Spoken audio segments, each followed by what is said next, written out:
रहमानिर्रहीम। अस्सलामु अलैकुम वरहमतुल्लाहि वबरकातुहू। मोहतरम नादरीन, आज की इस वीडियो के अंदर हम आपको बताएंगे कि एक बादशाह ने अपने वज़ीर से क्या क्या सवाल किए। एक बादशाह था, उसने अपने वज़ीर को बुलाया और कहा कि मेरे कुछ सवाल हैं, अगर तुम उनके सही जवाब दे दोगे तो मैं तुम्हारे ओहदे के अंदर मज़ीद तरक्की कर दूँगा, मैं तुम्हें वज़ीर ख़ास बना लूँगा। तो वज़ीर खुश हुआ और कहा, बादशाह सलामत, ये तो मसला ही कोई नहीं, आप अपने सवाल बताएं, मैं उनका जवाब देता हूँ। साथ ही बादशाह ने कहा, अगर तुम उनके जवाब ना दे सका तो मैं तेरा सर कलम कर दूँगा, यानी गर्दन उड़ा दूँगा। तो वज़ीर ने कहा, जी आप अपने सवाल बयान करें, मैं उनका जवाब दूँगा। तो बादशाह ने कहा कि मेरा पहला सवाल यह है कि वो कौन सा झूठ है जिसे तुम सच साबित करने की भी कोशिश करोगे तो वो झूठ ही रहेगा। वज़ीर सोचने लगा, उसने कहा, मेरा दूसरा सवाल ये है कि वो कौन सा सच है जिसे तुम झूठ भी साबित करना चाहोगे तो वो हमेशा सच ही नज़र आएगा। और तीसरा सवाल यह है कि वो कौन सी चीज़ है जो बड़े बड़े इंसान को झुका देती है। ये मेरे 3 सवाल हैं, अगर तुम इनका सही जवाब दे दोगे तो मैं तुम्हारे ओहदे के अंदर तरक्की कर दूंगा, वरना मैं तेरा सर कलम कर दूंगा। तो वज़ीर परेशान हुआ, इधर उधर देखने लगा और कहा कि बादशाह मुझे कुछ मोहलत चाहिए, कुछ दिनों का टाइम चाहिए, ताकि मैं सोच कर आपके सवालात का जो जवाब हैं वो आपको दे सकूँ। तो बादशाह ने टाइम दे दिया 1 माह का। वज़ीर अपने घर आया परेशानी के आलम में। घर वाले ने कहा, खाना खा लो, कहा भूख नहीं है, पानी पी लो, कहा प्यास नहीं है, फ़लाँ चीज़ ले लो, कहा तलब नहीं है। इसी परेशानी के आलम में वो बिस्तर पर पड़ा रहा, ना खाना ना पीना, कुछ भी नहीं। घर वाले बड़े परेशान हुए, कोई तकलीफ़ है तो हमें बताएं, हम आपकी तकलीफ़ में आपकी मदद करते हैं। तो उसने कहा, आज तुम्हारे बस की बात नहीं, जाओ तुम अपना काम करो।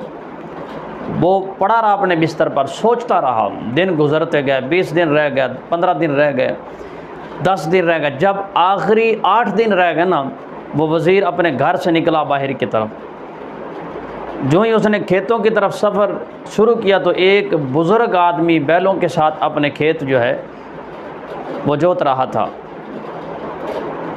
तो बुज़ुर्ग ने जब देखा कि एक मुसाफिर आदमी है, गर्दो गुबार से उसका चेहरा भी ख़राब है, हालत भी बिखरी हुई है, लगता है ये मुसाफिर है, तो उसने आवाज़ दी, ओ अल्लाह के बंदे बात सुनना। ये वज़ीर उस अल्लाह वाले के पास गया, उस बुज़ुर्ग के पास गया। जब बुज़ुर्ग के पास गया ना, तो बुज़ुर्ग ने कहा कि लगता है मियाँ मुसाफिर हो। उसने कहा जी हाँ। और साथ ही बुज़ुर्ग ने यह कहा, लगता है कोई बड़ी परेशानी के आलम में जा रहे हो कहीं। उसने कहा, बाबा तुझे क्या बताऊँ, तू अनपढ़ जाहिल आदमी है, मैं तुझे क्या बताऊँ और क्या तू मेरे मसले के हल बताएगा मुझे। बुज़ुर्ग ने मुस्कुरा कर कहा, जनाब अगर मुझे पता ना हुआ, हो सकता है मैं किसी ऐसे बंदे को जानता हूँ जो आपके इन तमाम मसाइल का हल निकाल सके, आप मुझसे शेयर तो करें। तो वो वज़ीर जो था वो बुज़ुर्ग के पास बैठ गया। तो उसने जब अपने ये सवालात बुज़ुर्ग को बताया तो बुज़ुर्ग मुस्कुराने लगे और कहा, ये तो मसला ही कोई नहीं, बड़े आसान सवाल हैं आपके। तो वज़ीर हैरानगी के आलम में बोला कि मेरी रातों की नींदें ख़राब हो चुकी हैं, मैं पूरे 20 दिन 22 दिन सोया नहीं, और तू कह रहा है कि ये सवाल मुश्किल ही नहीं है। इतनी देर के अंदर उस बुज़ुर्ग का खाना भी घर से आ गया। बुज़ुर्ग ने खाना आगे रखा और कहा कि जनाब लगता है आप बड़े दिन के भूखे हैं, लिहाजा पहले खाना तनावल फरमाए, उसके बाद आपके सवालात जो हैं हम उनके जवाब ढूंढने की कोशिश करते हैं। वज़ीर को खाना खिलाया। खाना खिलाने के बाद लस्सी पेश की गई, लस्सी पिलाई, और लस्सी पिलाने के बाद कहा, अब बताइए आपके मसाइल क्या हैं। तो उस वज़ीर ने कहा, जनाब मुझे ये बताओ, वो कौन सा झूठ है जिसे हम सच भी साबित करना चाहें तो वो हमेशा झूठ ही रहेगा।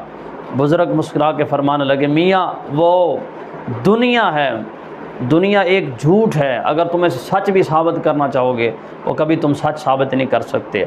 अब दुनिया मताउज़्ज़ूर, ये थोड़ी है दुनिया, और यही हमारी बदकिस्मती है कि आज हम इसी के पीछे भाग रहे हैं जो थोड़ी है, जो मुसाफिर है हमारे लिए। तो उसने कहा, ये झूठ जो है ये एक दुनिया है, जिसे तुम सच भी साबित करना चाहो तो ये हमेशा झूठ ही रहेगी। तो उस वज़ीर ने सुकून का सांस लेते हुए कहा, शुक्र है एक सवाल का जवाब मुझे मिल गया। तो बुज़ुर्ग ने कहा, जनाब दूसरा सवाल बताइए क्या है।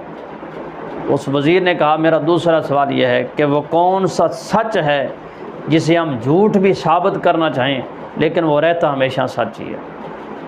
तो उस बुज़ुर्ग ने कहा, जनाब वो सच है मौत, इसे कोई झुठला नहीं सकता। नबियों का इनकार भी हुआ, कुरान पाक का भी इनकार हुआ, आसमानी किताबों का इनकार भी हुआ, रब का भी इनकार किया गया, लेकिन मौत एक ऐसा सच है जिसका इनकार काफिर भी नहीं कर सकता, जिसका इनकार कोई भी नहीं कर सकता, चाहे वो काफिर है, वो मुसलमान है, जो भी किसी मज़हब से ताल्लुक़ रखने वाला है वो इसका इनकार नहीं कर सकता। मौत एक ऐसा सच है। लिहाजा ये तुम्हारा दूसरा सवाल भी हल हुआ। और तीसरा सवाल बताइए। उसने कहा, वो कौन सी चीज़ है जो बड़े बड़े इंसानों को झुका देती है।